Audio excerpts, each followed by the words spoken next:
ይሄ ፖሊሲ መዘጋጀቱ ለአገሪቱ ጥበብ ትልቅ አስተዋጽኦ አለው። ጥበብ የአንድ ሀገርን ገጽታ በመገንባት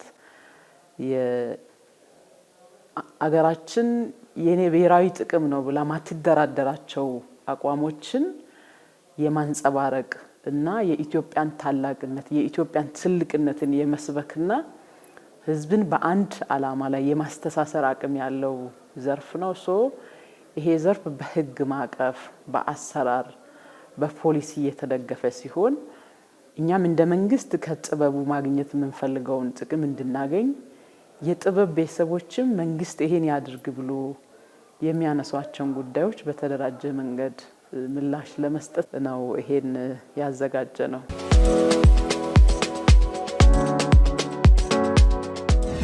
መንግስታችን ከየትኛውም ጊዜ በላይ ለዚህ ዘርፍ የተለየ ትኩረት ሰጥቷል።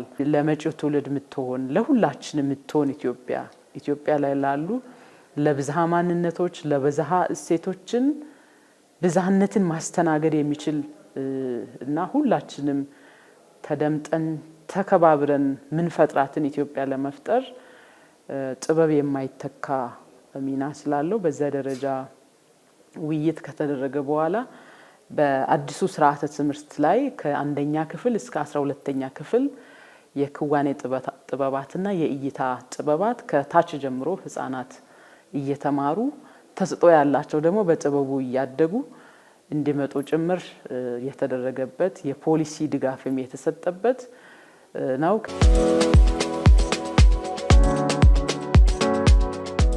መሰረተ ልማት ግንባታ ላይ ስራዬ ነው ተብሎ ነው የአምፒቲያትሮች እነዚህ ትላልቅ ጎርጎራን ጨምሮ ወንጭን ጨምሮ ሀላላ ኬላን ትላልቅ በክቡር ጠቅላይ ሚኒስትራችን ኢኒሼቲቭ የሚሰሩ አገራዊ ፕሮጀክቶች ጥበብን ያማከለ ስፖርትን ያማከለ ነው። አምፒቲያትሮች በስፋት ተገንብቷል። አዲስ አበባ ብቻ በዚህ አመት እንኳን ያስመረቅነው የህፃናት ቲያትር ቤት አዲስ አበባ ሲኒማ ቤት እና አራዳ ፓርክ አጠቃላይ አዲስ አበባ ከተማ ለውበት ለቀረጻ በሚመች መንገድ ነው መንግስት መሰረተ ልማት እየገነባ ያለው። ስራዬ ነው ብሎ የፖሊሲ ማዕቀፍ አዘጋጅቶ ከታች ጀምሮ ትውልዱ ይሄን እየተማረ እንዲያደግ ማድረግ በተጨማሪ ብዙ ሀብት በመመደብ መሰረተ ልማት መገንባት በመንግስት ደረጃ ልዩ ትኩረት ተሰጥቷል።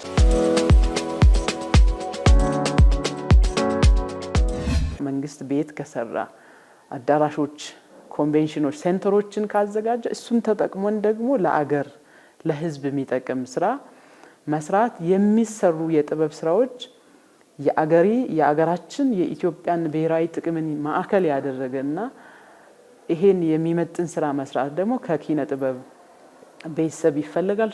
እኛ ደግሞ ኃላፊነትና ስልጣን የተሰጠን የኢትዮጵያን ባህል የኢትዮጵያን ጥበብ የኢትዮጵያን ስፖርት የሚመለከቱ ጉዳዮችን የማልማት የማሳደግ ፖሊሲና ህግ የማውጣት ስልጣን የተሰጠን ስለሆነ በዚህ ደረጃ መንግስታችን ለዚህ ዘርፍ ኢንቨስት እያደረገ ከሆነ የጥበብ ቤተሰብ ደግሞ አገርን በሚያሳድግ ገጽታ በሚገነባ መንገድ ስራ መስራት ከጥበብ ቤተሰብ ስለሚጠበቅ በሚሰሯቸው ሙዚቃዎች ፊልሞቻቸው ቲያትሮቻቸው እና ስነ ጽሁፍ ስራዎቻቸው ይሄን ማዕከል ያደረገ እንዲሆን ቅኝቱን ማስተካከልና በዛ ደረጃ ለዘርፉ መንግስት የሰጠውን ትኩረትም ማስገንዘብ እነሱም ሚናቸውን እንዲወጡ ደግሞ ማነሳሳት አሁን የተሰሩ ትላልቅ ልማት ቦታዎችንም በአርት ስራ ሲፈለግ ብዙም ሳይከፍሉ እንዲሰሩም ጭምር የተመቻቸበት ትልቅ እድል ነው የተፈጠረላቸው።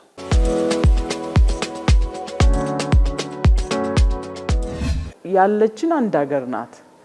አገራችን የምትደመጥ የምትከበርና ተጽዕኖ የምትፈጥር ሀገር ከሆነች ሁላችንን የምንጠቀመውና በዚህ ሂደት የጥበብ ሙያተኞች የራሳቸውን የማይተካ ሚና በአገር ግንባታ ሂደት ላይ እንዲጫወቱ ማድረግ የአንድ ቀን ወይ ደግሞ የሁለት ቀን ስራ ሳይሆን ቀጣይነት ያለው ስራና ቀጣይነት ያለው ከነሱ ጋር የተቀራረበ ኤንጌጅመንት የሚጠይቅ ስለሆነ በቀጣይነትም ይሄን ስራ በጋራ የምንሰራ ይሆናል።